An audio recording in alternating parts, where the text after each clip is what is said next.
Fala pessoal, tudo bem com vocês? Eu sou a professora Luana Araújo e hoje eu vou falar com vocês sobre a diferença entre seletividade e especificidade.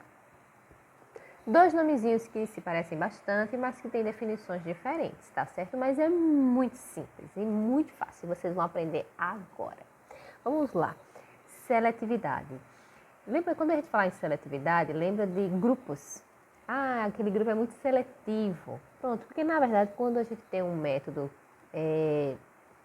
que tem essa característica de seletividade, é porque ele consegue identificar grupos de substâncias que apresentam características comuns, certo?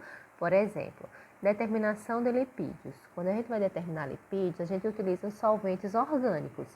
Então, tudo na minha amostra que eu estou analisando que for solúvel em um solvente orgânico, ela vai ser solubilizada ali. E eu vou computar aquilo como lipídio. Então, eu estou determinando um lipídio bruto, né? Não um lipídio específico. Eu estou determinando lipídio de uma forma geral.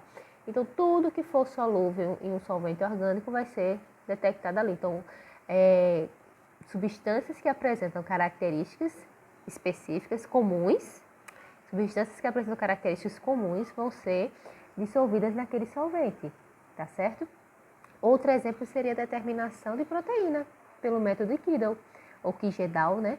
Quando a gente determina Kidal, a gente está determinando nitrogênio, certo? Então, toda substância dentro do meu alimento que tiver nitrogênio na sua composição, ele vai ser computado como proteína, tá bom? Então, é um método que tem seletividade, ele determina substâncias que apresentam características comuns. Então, característica comum de ser solúvel em um solvente orgânico, por exemplo. Quando a gente fala em especificidade, eu estou falando em ser específico, tá certo? Eu quero determinar aquele componente. Então, eu preciso de, vamos supor, eu quero determinar lactose, um tipo de açúcar, né? Então, eu tenho um alimento que ele tem vários tipos de açúcares presentes ali, mas eu quero identificar aquele açúcar específico, a lactose, por exemplo. Né? Existem vários métodos que eu posso identificar a quantidade de açúcar de forma geral no meu alimento, mas se eu fosse identificar a quantidade de açúcar, seria um método seletivo.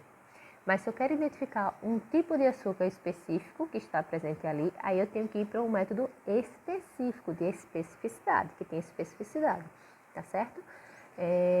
Outro exemplo seria determinar algum tipo de aminoácido presente no meu alimento.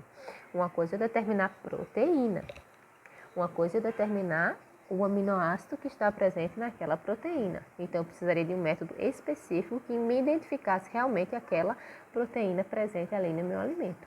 Então, é bem simples essa definição entre seletividade e especificidade, tá bom? Quando falar em seletividade, lembra de grupos, né? Grupos seletos. Então, você não está identificando uma substância especificamente, você está identificando substâncias que têm características similares, comuns. E quando a gente fala em especificidade, eu estou falando de um método específico que vai identificar exatamente aquele componente que eu desejo. Tá bom? Se ficar alguma dúvida, deixa uma mensagenzinha aqui embaixo que a gente responde, tá bom? Beijos e abraços.